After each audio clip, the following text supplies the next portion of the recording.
10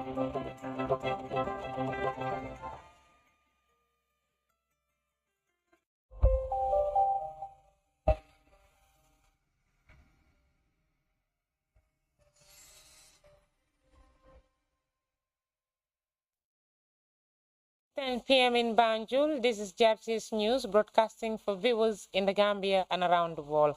Our top stories this hour. The President, His Excellency Adama Barrow, presides over the swearing-in ceremony of the Chief of Staff of the Office of the President at State House. The Minister of Finance and Economic Affairs presides over the signing ceremony by the of World a Bank $20 Country billion Director and the budget Finance support Minister on project behalf from the of World Gambia Bank. government. And in sports, Officials say Gambian the budget referee support Bakary will Papa Gassama for one of the will make a continent's third most appearance trusted in the referees, World Cup who games recently in came under November immense 2022 criticism by in Algeria Qatar. and some And North away from African home, clubs. African countries Papa has looking been for summoned to solutions both CAF and and FIFA by opportunities Algeria. amidst Russia-Ukraine crisis. And Joe Biden says Sweden, Finland meets every NATO requirement. Well, that's the top of the news and much more coming ahead with me, Rahibite.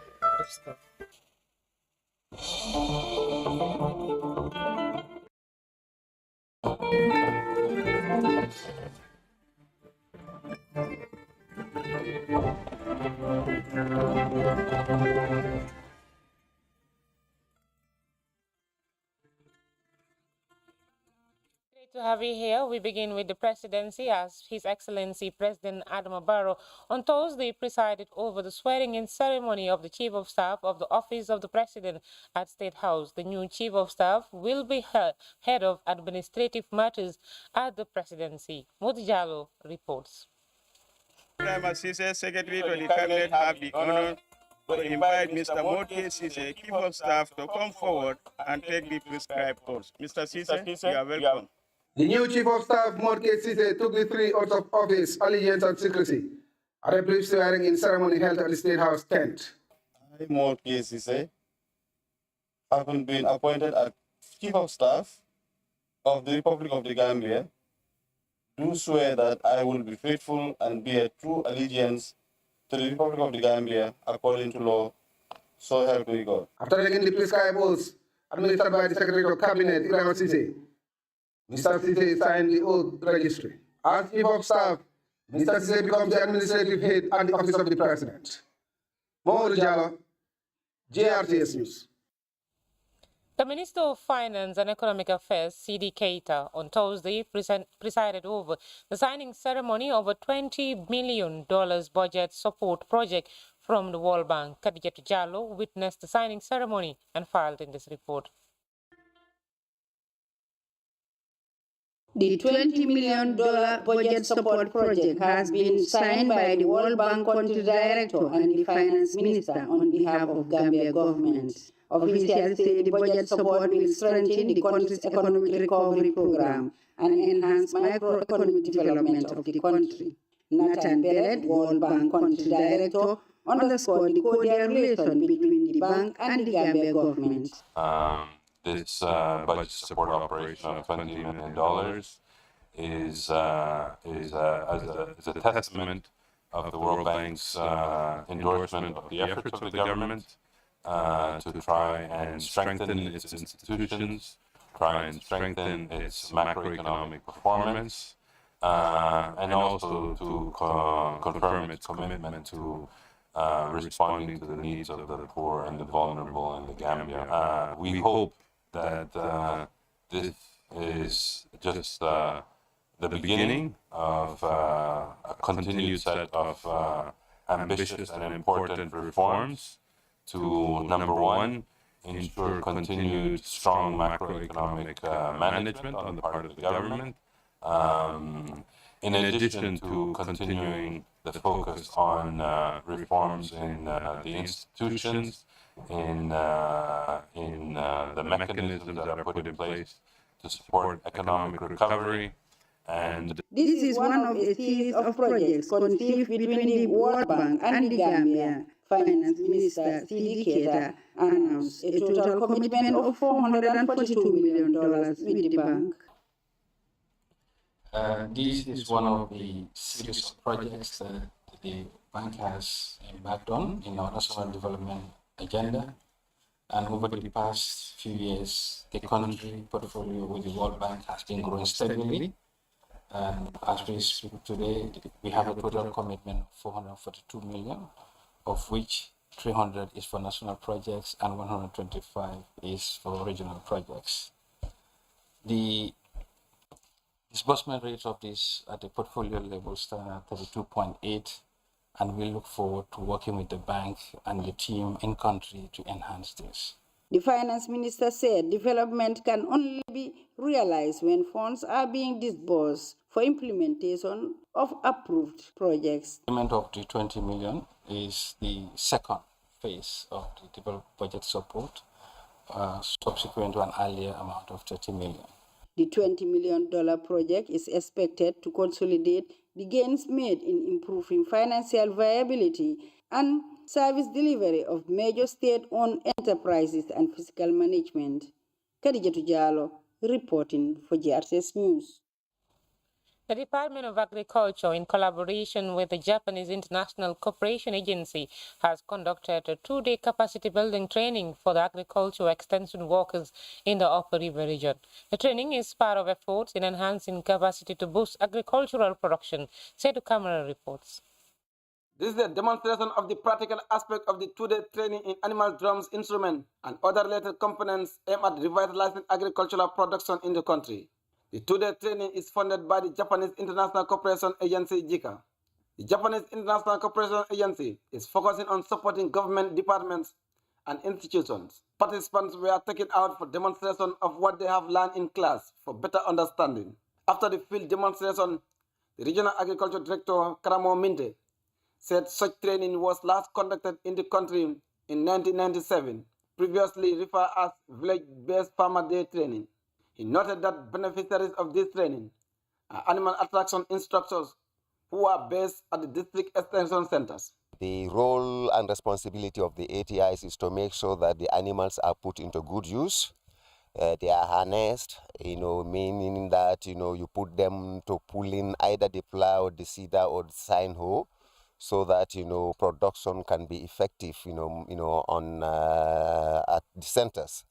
Director Minte further explained that the use of animal drums is not a new thing in the Gambia, as many farming communities use them for their farming activities, whilst urging the participants to utilize the knowledge in terms of sharing it with their colleagues and farmers. He also disclosed that the Department of Agriculture is expected to distribute farm implements to farmers. Gambian soils are very porous now, very weak, because of the effects of climate change. The use of heavy machinery should be reduced, especially on upland, because sometimes they do much more harm to the soil than good. Then, what can we do if that is the case?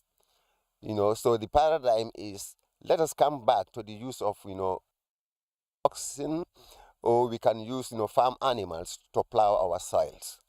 So before the rainy season, the department will distribute sign hoes and seeders, and probably some animals, so that, these people who are trained here will follow the farmers in their fields to help them, impart the knowledge that they have learned from this training to these farmers.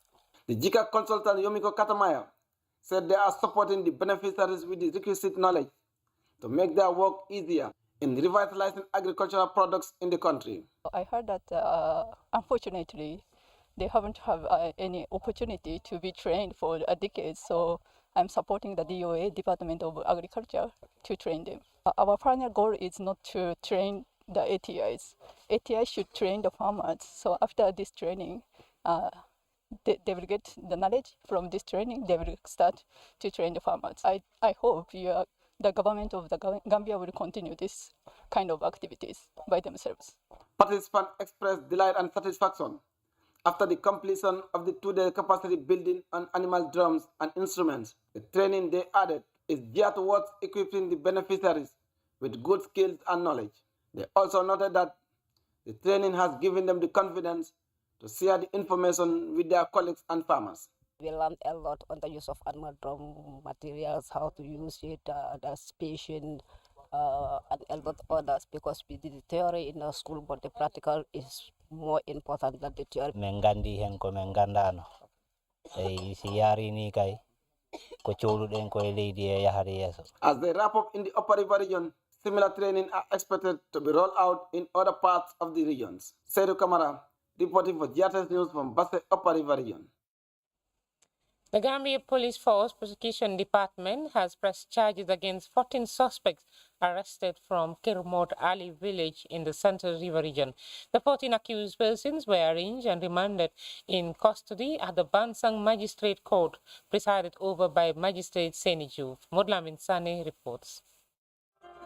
The Kermot Ali saga finally reaches the court as prosecutors jointly charge 14 accused persons on 2 counts of conspiracy to commit felony and arson respectively, contravening Section 32A and Section 305 of the Criminal Code, Laws of the Gambia. Prosecutors say sometime in May 2022, the accused persons conspired to cause arson in the Upper Salum village of Kermot Ali. Particulars of offense on count 2 stated that sometime in May, the accused persons willfully and unlawfully set fire on homes in Kermot Ali village, burning down several houses to ashes. All accused persons pleaded not guilty to both counts as they appear before Magistrate Seni Juve at the Bansang Magistrate Court. Shortly after their plea, Police Prosecutor S.I.M. Conte, assisted by Sergeant 3449 Kemo Jabang, moved a motion to remand the accused in custody and transfer the case to the High Court, citing the court's lack of jurisdiction to hear the matter in accordance with the Special Criminal Code. After his submission, lawyer Sirif Kumba Job announced his presence as counsel for the accused persons and quickly backed the prosecution's submission on the lack of jurisdiction to entertain the matter. Lawyer Sirif Kumba Job added that the indictment and arranging of his clients violated rules of due process and urged the court to discharge the accused persons. After a thorough look into the submissions made by the 2 parties, Magistrate Juve overruled the defense application to discharge the accused, noting that the court cannot interfere with indictments. The case was transferred to the High Court and the accused remanded in custody before the start of hearings at the Superior Court. Mourlamin Sane reporting for GRTS News from the Central River region. Moving on, traffic has been a major challenge for commuters within the metropolis, especially during the rush hour when heavy traffic is observed. GRTS's Khadijatu Jallo was out and about in the Greater Banjul area to assess the situation where police officers are busy controlling traffic as well as checking vehicles' roadworthiness and compliance. Details in this report. The Gambia Police Force Traffic Unit is responsible to test vehicles' roadworthiness and issue warrants of license to drivers. It's against this backdrop that at this time of the year, traffic officers strengthen controls on traffic users. Ansumana Tunkara is among a number of drivers whose vehicle is impounded at the Mobile Traffic Unit headquarters in Kanifing. I bought a car 2 months back. I haven't painted it yet. So today they catch me here, so they bring me here. They said I should paint my car. Because they find you with passengers? They find me in traffic with 1 passenger, obviously, yeah. Yeah, then they took me here. Then they said I should pay, I don't know, receipt $1,000. I have paid that. So now to give me my car key to go, they said that I should paint my car all before I move here. Yeah, this is not the first time because I once met with them. They said I should paint the car. I said that, yeah, I will paint it. But right now I'm not having money. I'm trying to raise money so that I can paint the car. The Commissioner of the Mobile Traffic Unit, Lamin King Koli, reiterated his office's commitment under the laws of the country to ensure motorists comply with traffic rules and regulations. This excess loading is causing great number of accidents. So in case when traveling from here to the provinces like in Basse, and then with a greater number of baggages plus the passengers in passing, when the tires happens to burst, you cannot control this tiring. So obviously the vehicle will be somersaulted. And then that will most of them result to a fatality. So basically there are requirements that the vehicles need to carry. There are requirements that the vehicle need to load. So now we are out, full out, to make sure that we execute the law to the letter. By doing so, just to give you the figure, in fact, we can give you mandatory fine. We can fine you at the spot, and then some offenses we can take you to court.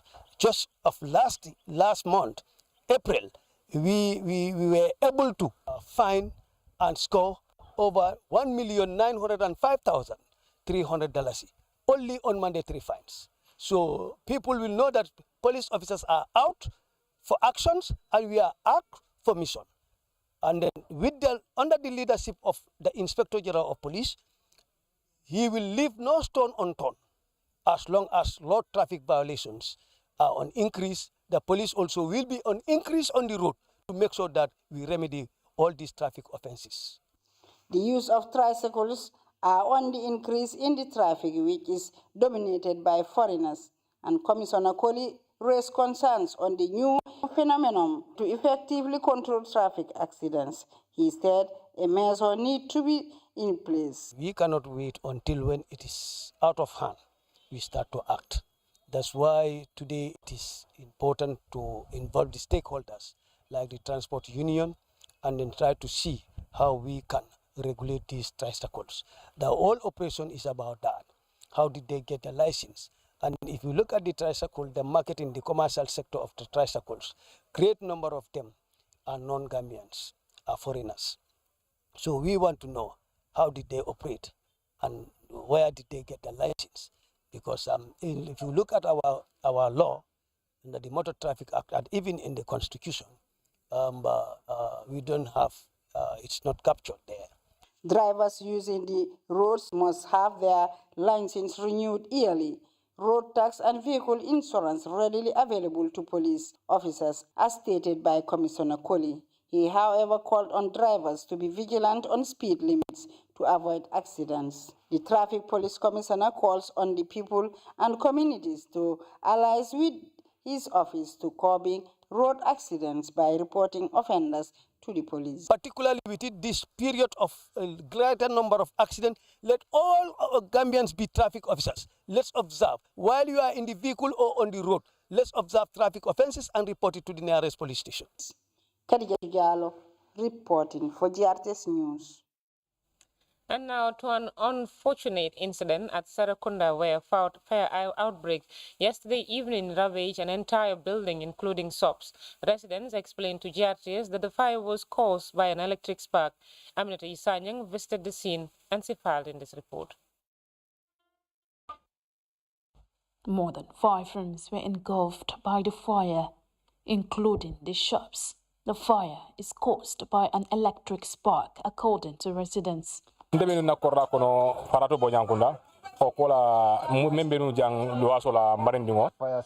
around 7 p.m. yesterday evening. I was at my other compound. Then I received a call that this compound engulfed fire.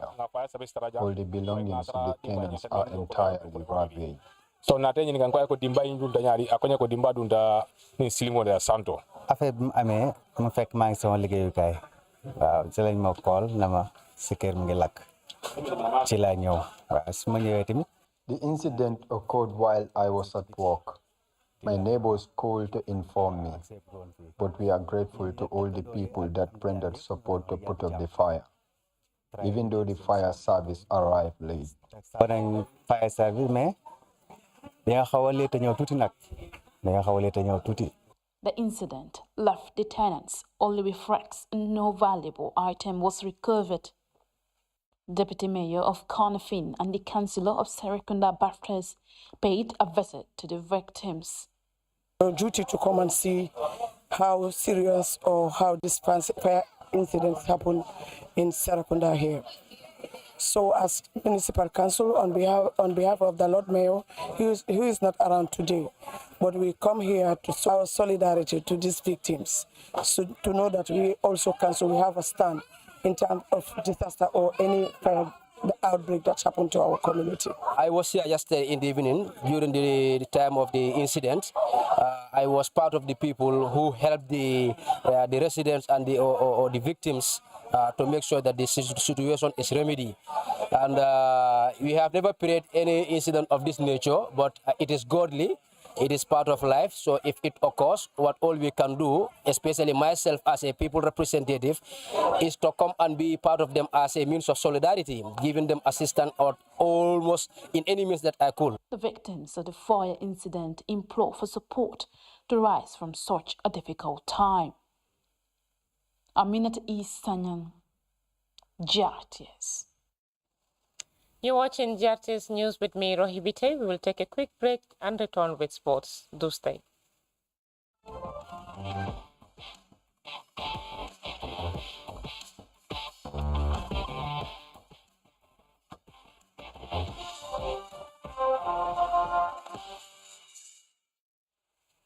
And in sports, one of Africa's finest and most trusted referees, Bakary Papa Gassama, will make his third consecutive appearance in the World Cup when the game starts in November 2022 in Qatar. Papa Gassama is part of 36 referees selected by the World Football Governing Body, FIFA. Fabra Baji has the details of that report. This is a vindication for one of the continent's most trusted referees, who recently came under immense criticism by Algeria and some North African clubs. Papa has been summoned to both CAF and FIFA by Algeria, who feels they were cheated by him in their shocking defeat to Cameroon in the World Cup playoff game.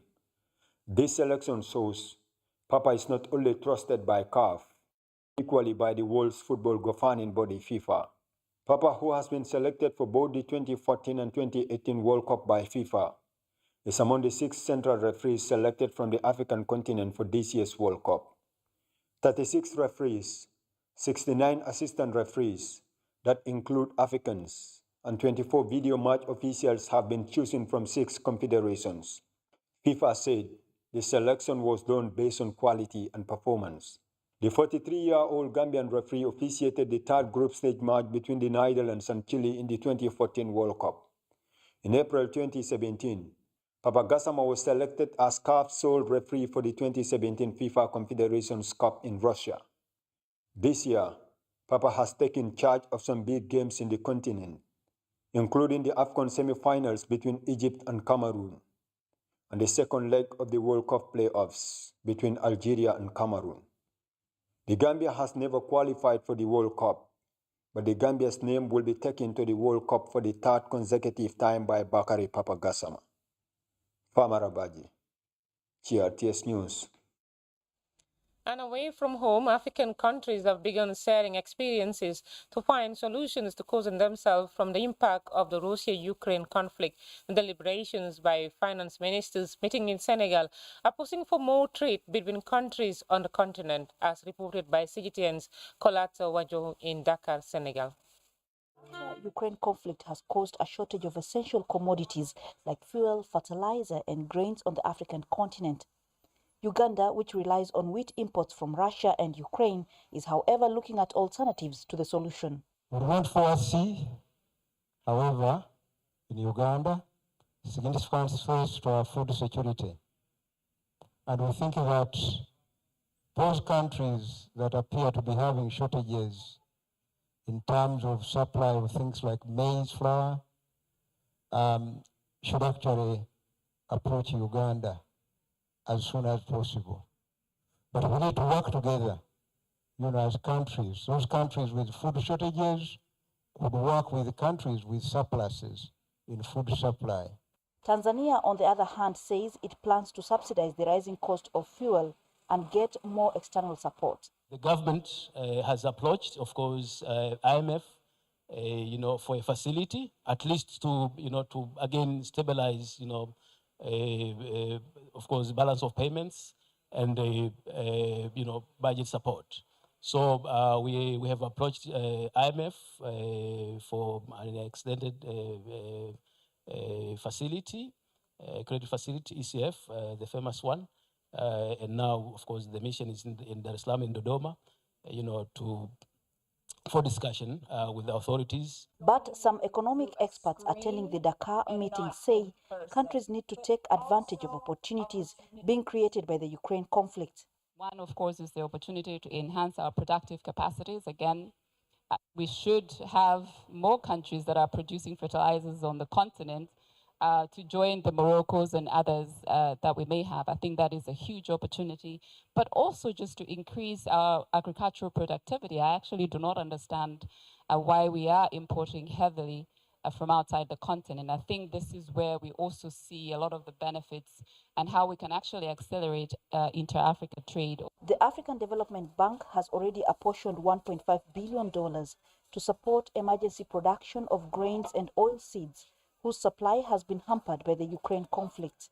The bank says it is meeting with manufacturers of fertilizers in the coming week to ensure there will be a systematic way of supplying African countries with fertilizers.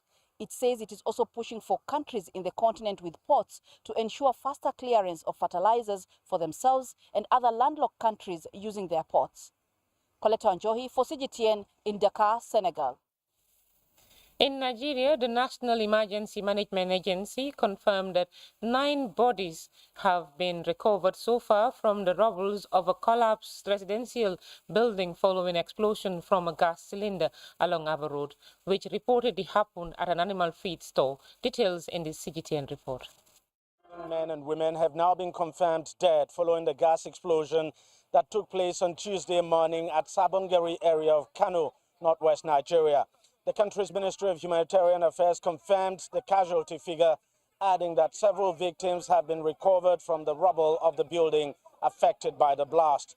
The Kano State Commissioner of Police said it was a gas cylinder at a welding shop in the area that exploded and brought down a building used for a primary school, and that the incident was not a bomb blast as speculated earlier.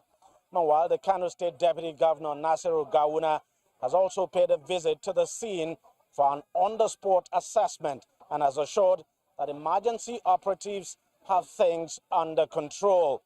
For now, calm has returned to the area while emergency services are working to clear the pile of debris at the scene of the blast. Deji Bademasi, CGTN, Lagos. And U.S. President Joe Biden on Thursday offered his strong support to the leaders of Sweden and Finland to joining NATO, saying the countries meet all criteria. For more on that, we join this France 24 report.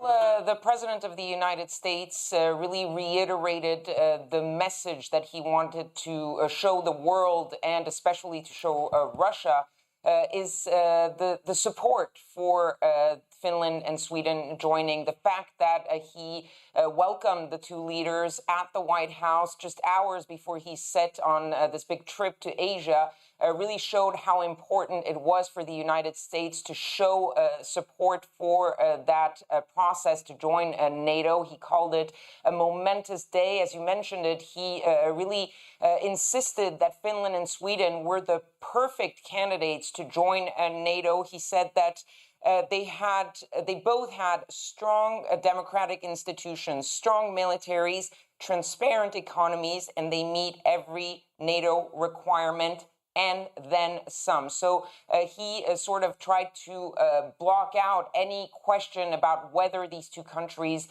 should be joining NATO. He did not directly address the question of Turkey's opposition to this process, but the two other leaders actually did. The Finnish president who said that the U.S. could set a crucial, important example for other members of NATO, and so they're counting on the Americans to try to help them convince Turkey to get on board. He also says that Turkey's concerns could be addressed and that his country condemned all forms of terrorism. That's a sort of a response to some of what the criticism we've heard from Turkish leadership about why they are opposed to Finland and Sweden joining. So these remarks really were meant to send a few messages. One is that very overwhelming support from the United States for Finland and Sweden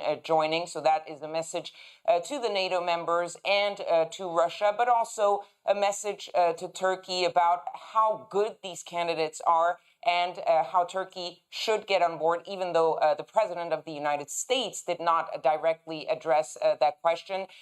We heard yesterday from both the Secretary of State, Tony Blinken, as well as the National Security Advisor, Jake Sullivan, that they have both spoken to their Turkish counterparts.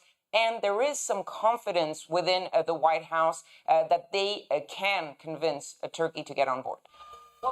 From there, we take a look at the weather report courtesy of the West Central Forecast Office.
And that's it for now, but a quick look at our top stories once again.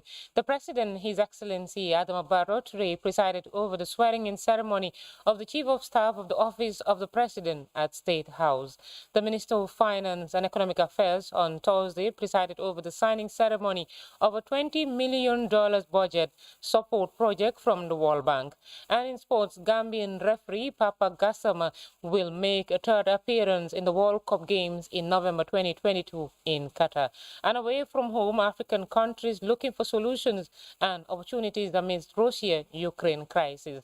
Joe Biden says Sweden and Finland has met every NATO requirement. And that's it for this hour. Thanks for the pleasure of your company, and do stay tuned to GRTS's programs. Bye.